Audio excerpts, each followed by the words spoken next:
everyone, welcome back to another session from Postnetwork Academy.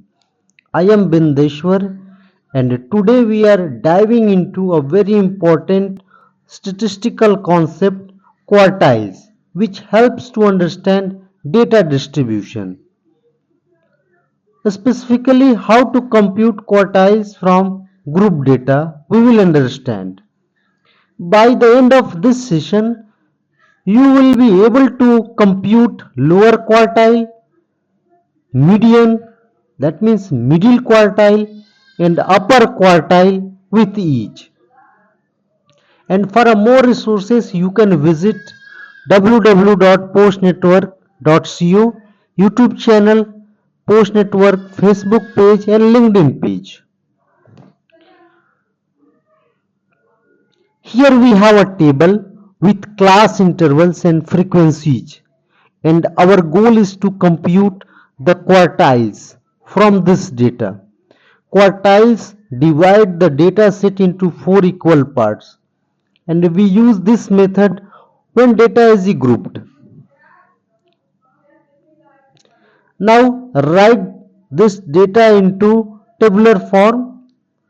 So class interval and corresponding frequencies, and if you add them all frequencies, so it would be 48. Now to compute quartiles, we will require cumulative frequencies. So cumulative frequency for the first row, or you can say that for the first interval 5 to 10, 5 itself. Second one, you will add second frequency, that is 11. Then you will add 15, you will get 26. Thereafter 36, and in 36 you will add 5, so 41, and finally you will get 48. Now let us compute Q1. So first we will calculate n upon 4. So we will get 12. Now cumulative frequency just greater than 12 is 26. You can see from the table. And the corresponding lower quartile Q1 class is 15 to 20. So that L is equal to 15. That means lower end of class interval. Frequency 15, class width is 5, and cumulative frequency just above frequency is 11.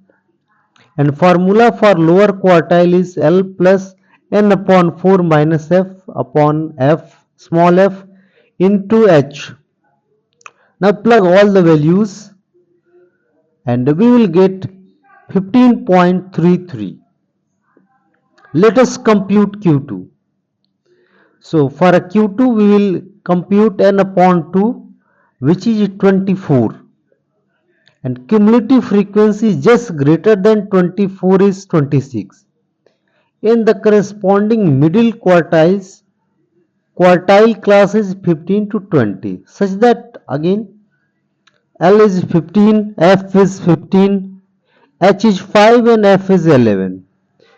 And see that here Q1 would be different from Q2 because of in Q1 we put n upon 4 in the formula, and in Q2 we will put n upon 2. So let us plug the values. So we will get 19.33. Let us compute Q3 or upper quartile. So we will calculate 3n upon 4, and that would be 36. So cumulative frequency is just greater than 36 is 41.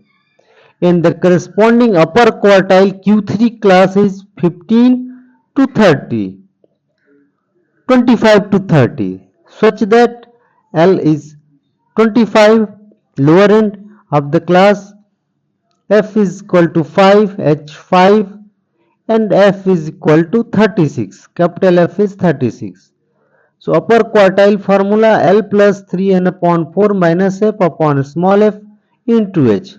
Just plug all the values and we will have 25, and you can observe that Q1 is less than Q2 and Q2 is less than Q3. And in future we will calculate these quartiles to check data symmetry or checking the skewness. One of the method that is that uses quartiles to find out skewness coefficient. We will discuss in future.